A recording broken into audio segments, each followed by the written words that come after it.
அன்பு உறவுகளுக்கு வணக்கம். ஒரு பள்ளியில ஒரு வகுப்பாசிரியை அவளுடைய வகுப்பு பிள்ளைகளுக்கு ஒரு தேர்வு நடத்தினாங்களாம். தேர்வு நடத்துவதற்கு முன்பாக இதுல முதல் மதிப்பெண்ணை பெறுகிற அந்த குழந்தைக்கு ஒரு ஜோடி காலணிகளை நான் பரிசாக தரப்போகிறேன் அப்படின்னு சொல்லி தேர்வு நடத்துகிறார்.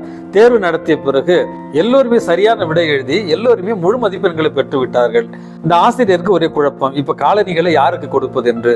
சரி, இந்த காலணிகளை கொடுப்பதில் ஒரு குழப்பம் இருக்கிறது. தயவு செய்து உங்களுடைய பெயரை நீங்கள் ஒரு சின்ன பேப்பர்ல எழுதி எங்கிட்ட கொடுங்க. இந்த பாக்ஸ்ல போட்டு இதுல குலுக்கல் முறையில நம்ம யாருடைய பெயர் வருகிறதோ அவர்களுக்கு அந்த காலணிகளை கொடுக்கலாம் அப்படின்னு சொல்லிவிட்டு குலுக்கல் முறையில ஒரு குழந்தையினுடைய பெயரை எடுத்து அந்த குழந்தைக்கு அந்த காலணிகளை பரிசாக கொடுத்து விட்டு அவர் சென்று விட்டாராம்.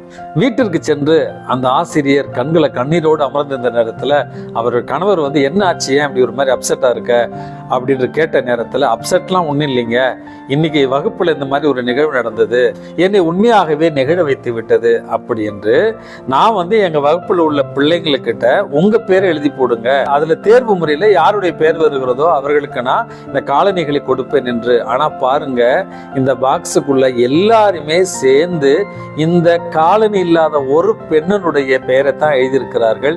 யாருமே அவங்க பேர் எழுதல. பாருங்க, இந்த பிள்ளைங்க சின்ன வயசுலயே பிறருடைய துன்பத்தை கண்டு அவர்களுக்கு உதவுற எண்ணத்தோடு வளர்கிறார்கள் அப்படி என்று ஆனந்த கண்ணீரோடு தன்னுடைய பிள்ளைகளை பற்றி அந்த ஆசிரியர் பகிர்ந்து கொண்டாராம். அன்புமிக்கவர்களே, இந்த வாழ்க்கை ஒரே ஒரு வாழ்க்கை தாங்க. இந்த ஒரே வாழ்க்கையில எப்பொழுதும் மற்றவர்களுடைய தேவை, மற்றவர்களுடைய உணர்வுகளுக்கு மதிப்பளித்து நம்ம வாழ்கிற பொழுது உண்மையாகவே நம்ம நினைச்சிட்டு இருக்க மாதிரி கடவுள் வாழுகிற உலகமாக இது மாறாது. மாறாக கடவுள் நம்மில் வாழுகிற ஒரு உலகமாக மாறும்.